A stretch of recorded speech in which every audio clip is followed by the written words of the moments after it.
This Week in Destiny just released for July 27, 2023. In it we have behind the scenes of Veil Containment and its secret messages each week. Economy overhaul recaps, voting for your favorite map, the new raid date time for next season, and much more. Welcome Guardians, let's dive right in.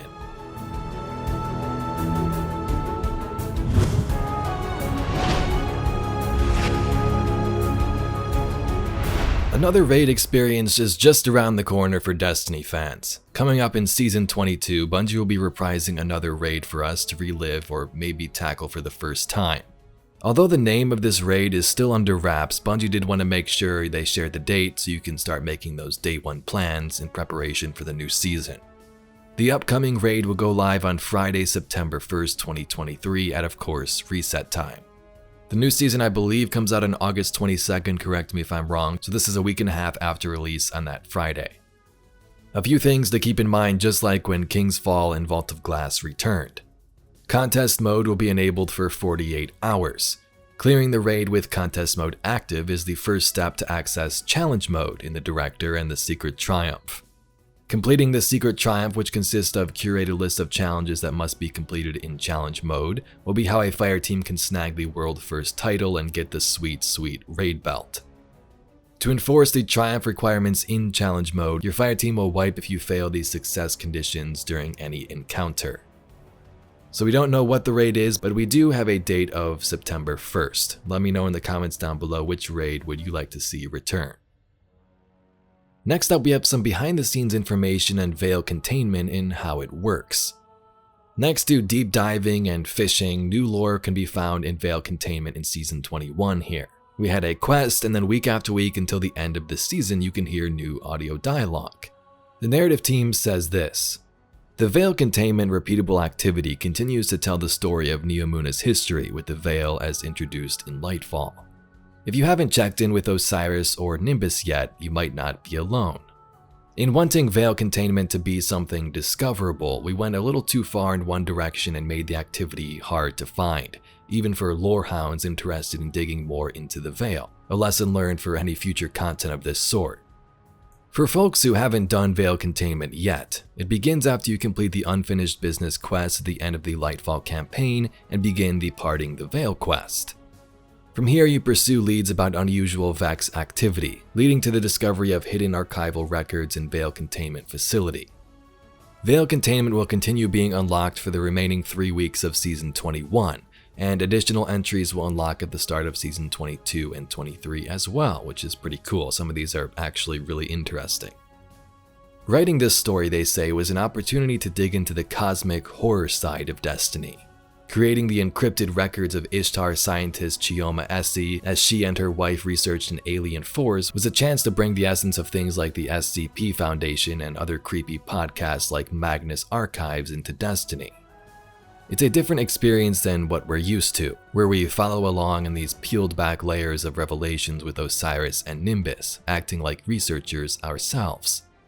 Movies like Altered States and 2001: A Space Odyssey helped inform the tone of the messages you've uncovered, all of which are underlined by the emotional story of Chioma Essie and Maya Sundaresh's lives unraveling in the aftermath of the collapse and their contact with the Veil. We've even seen some keen-eyed players noticing similarities between what Maya attempts with the Veil to what the Witness did in sacrificing its own people, and even what Callus did with the Crown of Sorrows and the Pack of Scorn. Those threads and thematic recurrence are intentional guidelines anchoring us to related moments in the past, and help the curious delve into the deeper lore armed with a fistful of useful citations.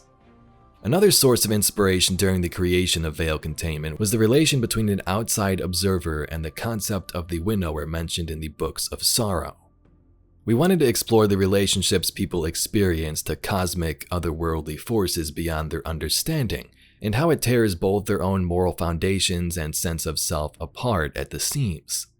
As we've discussed with Osiris and Nimbus over the past few weeks, the Veil is a cosmic collective consciousness, a psychic network that spreads like a mycelium network through the universe.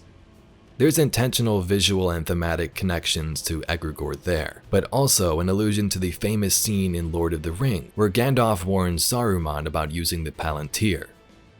Capturing that sense of foreboding unknown is a staple of cosmic horror. The moment where you realize your role in the universe is a small one, and that the universe itself may be uncaring, and things lurk in it that you have been blissfully unaware of. As our cast has pushed through these harrowing experiences, it also sets the stage for the future in the final shape and beyond. The deep lore is out there. So if you're a lore and story fan like me, of course, seeing this text here in this week's This Week in Destiny was actually really cool. Some members of the narrative team actually explaining the veil itself, and even some things we may see in the final shape and beyond.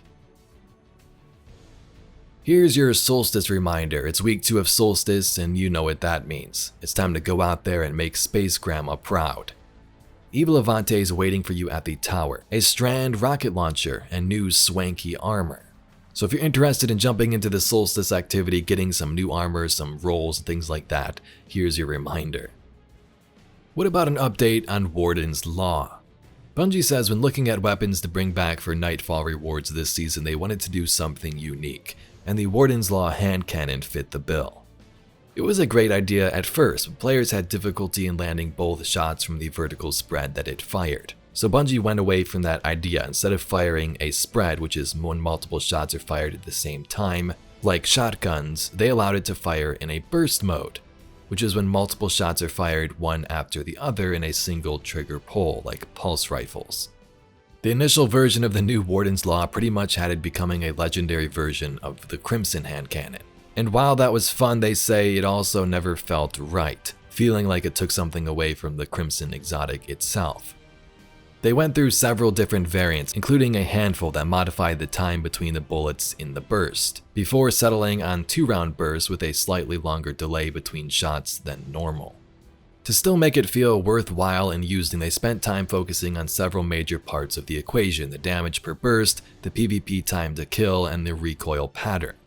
Because the weapon is harder to use than the normal hand cannon, in that you must hit those 2 shots in a burst with each trigger pull instead of just 1, they decided to allow it to do slightly more critical hit damage and kill just a bit faster than something like Igneous Hammer. The recoil pattern was also changed. You can pause here if you'd like to read the rest of these details. Yesterday, Bungie dropped an article on their website, Developer Insights, Economy and Rewards Update. This talked about 2 things: ritual rewards and Season 22 weapons, along with new masterwork material caps. For the ritual weapons, starting in Season 22, players will be more likely to receive ritual engrams upon completion of activities within ritual playlists. Secondly, rather than having to wait for the next season, new ritual weapons will be able to be focused on their respective vendors starting as soon as they are added to the game. Here's a look at Season 22's weapon rewards.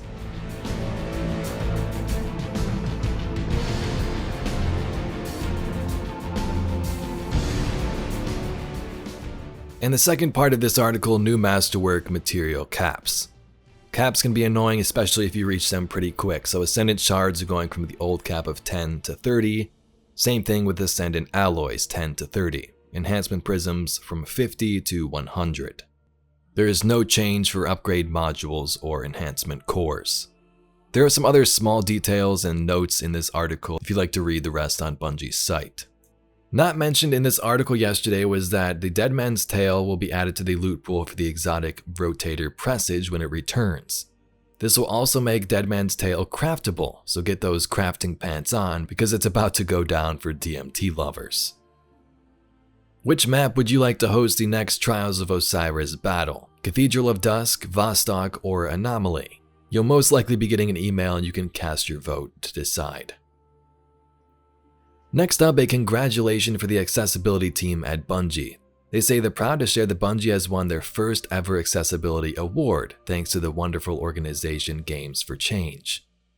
Accessibility in games is vital, but it's also important to remember that this type of work takes time, even more so if a game has already launched.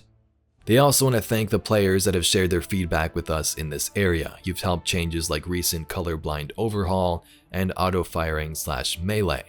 If you are interested in checking out the 2023 Games for Change Awards, take a gander at the video in the update. Anyway, Guardians, that's all we got for this week's This Week in Destiny for July 27th. and information about the raid, Veil Containment behind the scenes with Wardens Law as well, and updates on Solstice and your map voting. If you'd like to see some more Destiny lore, news, and mysteries just like this video, please be sure to subscribe to the channel. Anyway, I thank you very much for watching, and I'll catch you all in the next video.